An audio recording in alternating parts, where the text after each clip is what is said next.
Le cheval de rêve, conte géorgien. Un jour, au pied des grands monts du Caucase, des brigands enlevèrent un jeune garçon et le revendirent au prince d'un pays voisin, qui le mit à garder ses moutons. Le garçon trouvait le temps long loin de ses parents.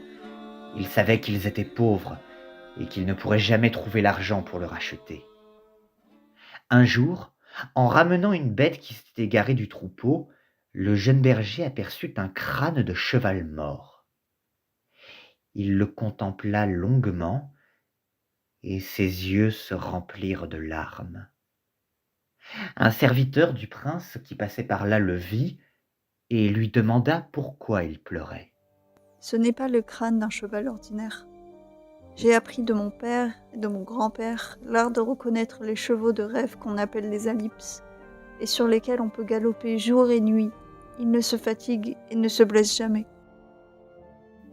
Le serviteur rapporta l'histoire au prince qui fit appeler le berger. Il paraît que tu sais reconnaître un alypse à son crâne. Mais peux-tu aussi distinguer un alype vivant d'autres chevaux? Le gamin acquiesça. Je t'ordonne de m'en trouver un. Je veux absolument avoir dans mes écuries une monture que je puisse chevaucher aussi longtemps que j'en ai envie. Si tu refuses, tu seras sévèrement puni. Il existe très peu d'alypes. Nous devrons examiner tous les chevaux de nombreux troupeaux avant d'en découvrir un. Peu importe, nous parcourrons le pays dans tous les sens tant que nous n'aurons pas trouvé. Et ils se mirent en route. Dès qu'ils apercevaient au loin n'importe quel troupeau de chevaux, ils s'en approchaient. Le garçon inspectait soigneusement l'une après l'autre les bêtes d'un noir de jais, les écoutait hennir. À toutes, il tâtait le front à la recherche de la bosse à peine perceptible qui distinguait les vrais alypes. Un jour vint où le petit berger découvrit un véritable cheval de rêve. Il dit alors au prince : « Achète cet étalon. Ne regarde pas au prix, tu ne le regretteras pas. » Le prince suivit son conseil et acheta l'animal.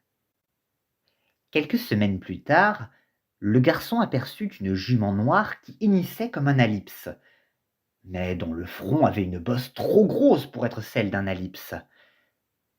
Lui vint alors un plan. Il retourna au château et dit au prince : « J'ai aperçu aujourd'hui un autre alype, une jument. Achète-la.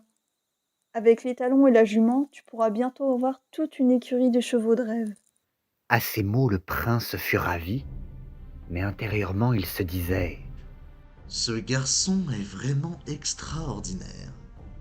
Je ne dois pas le laisser partir, sinon il pourrait faire profiter à d'autres de son talent. Je veux être le seul à avoir une cavalerie infatigable. Le prince acheta malgré tout la jument, puis demanda au jeune garçon : Tu me jures que tu ne chercheras jamais à t'enfuir ? Le garçon répondit qu'il jurait de ne jamais le quitter, sauf si le prince venait à lui dire de s'éloigner. Satisfait de la réponse, le prince déclara : Partons dresser nos 2 chevaux de rêve. Lequel me conseilles-tu de prendre ? Le garçon répondit : Je te conseille la jument. Tout me dit qu'elle doit être plus rapide que l'étalon. Ils enfourchèrent leurs montures et se dirigèrent vers une grande plaine. Une fois là-bas, le garçon se mit à vagabonder en tous sens, coupant la route au prince, sautant, le frôlant de peu. Le prince grogna et se mit alors franchement en colère. Tu ne vois pas que tu me gênes ? Éloigne-toi donc un peu. Éloigne-toi ! Dès qu'il entendit ces paroles, le garçon partit au triple galop. Et le prince comprit qu'il venait de le délier de son serment et se lança sans attendre à sa poursuite dans la vaste plaine au sol plat et herbeux. L'étalon filait comme le vent, mais la distance entre lui et la jument n'augmentait pas. Tu as voulu m'échapper, mais tu as eu tort de me laisser l'ellipse le plus rapide.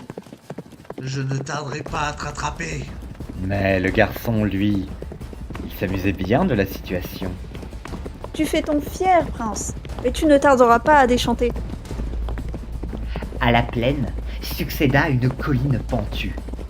L'ellipse le monta sans effort, mais la jument, elle, ralentissait un peu son allure. Le garçon se retourna en souriant et le prince commença à s'inquiéter.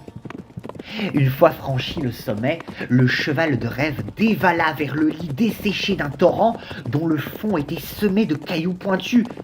Mais il continua à galoper comme si de rien n'était. La jument, elle, se mit à trébucher et s'arrêta finalement les sabots tout écorchés. Et le prince dut s'avouer vaincu. Furieux d'avoir été trompé par un simple berger, il abandonna la poursuite et retourna dans son château. Le garçon, lui, reprit le chemin de son pays, et après plusieurs jours de route, retrouva son village natal. Il gagna la maison de ses parents et attacha à un anneau son cheval qui se mit à hennir. À ce bruit, le père pensa. « Mon fils est de retour. Ce hennissement, c'est celui d'un alypse. Et il n'y a que mon fils qui puisse en chevaucher un. » En effet, ils étaient les seuls dans tout le pays à connaître le secret des chevaux de rêve, qu'ils se transmettaient de génération en génération. Le père sortit alors de sa cabane, serra son fils dans ses bras et lui demanda ce qui lui était arrivé. Le garçon lui raconta toute son histoire, et le père lui fit moult compliments sur sa débrouillardise.